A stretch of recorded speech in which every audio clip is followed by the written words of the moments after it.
The Vile Apothecary is the new 3-man with Return to Carn Dum, and is my favorite of the recent instances that have dropped, because there are more interesting things happening besides just killing the boss.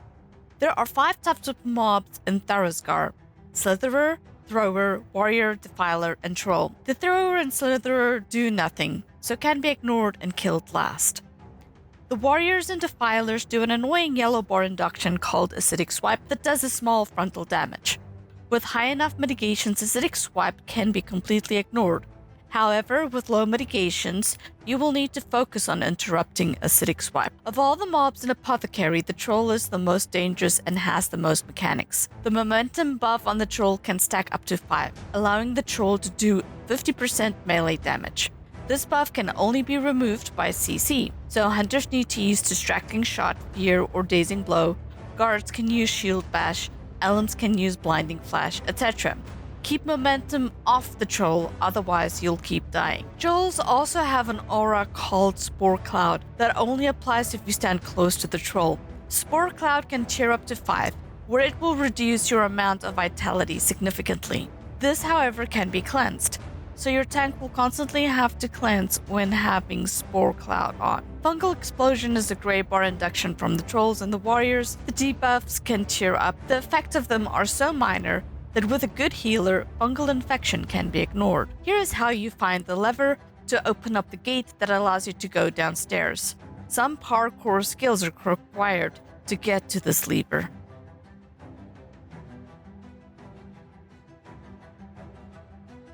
Boss 1 is actually a puzzle that you will need to solve. This is a spoiler alert, as I will tell you the secret behind how to solve this puzzle. There are 4 braziers that are located above each doorway leading to an alcove. Look up to see the color of the brazier burning. Depending on which brazier is lit will determine the sequence in which the cauldrons need to be activated. As an example, for number 2, the brazier burns blue. Once you know which brazier is lit, and the corresponding sequence number 1 through 4, you can head to the cauldron. Open up the book, find the corresponding sequence in the list starting from 1 at the top. Then execute the sequence by clicking on the right cauldrons in the specified order. Since we had the blue number 2 brazier, that means the corresponding sequence for the cauldrons are Stricken Seep, Adder's Blood, Warg Slather, and Scythe Spew.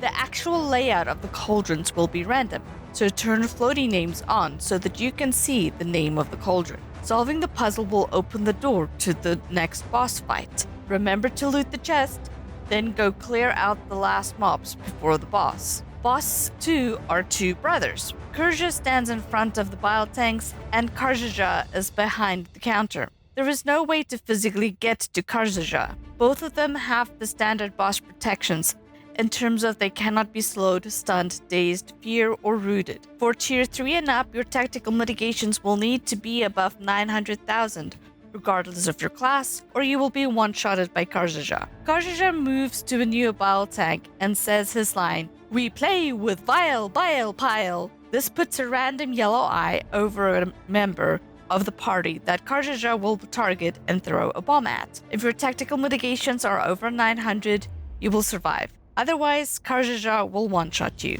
When you get the eye, you must move out of the group, because once the target explodes on you, it will cause AoE damage to anyone standing next to you. There is no way to avoid this attack once Karzaja has thrown the bomb. The only way we found to interrupt this mechanic is to have the bile tanks explode on Karzaja before he does this mechanic. The idea here is to face Karzaja quickly by blowing up the bile tanks and causing him to advance to the next one. This tactic, however, requires a ton of DPS in order to be successful. If you're lacking in the DPS, then you need to beef up your tactical mitigations and focus on Karzaja first. The only way to kill Karzaja is to explode whatever bile tank he is standing next to.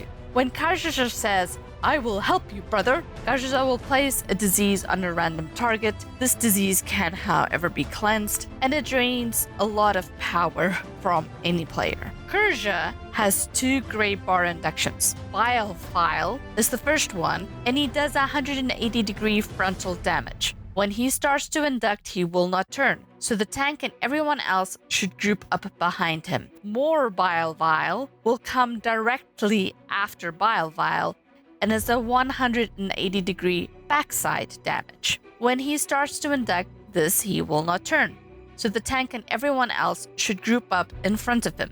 When it goes off, everyone can move back to normal positions.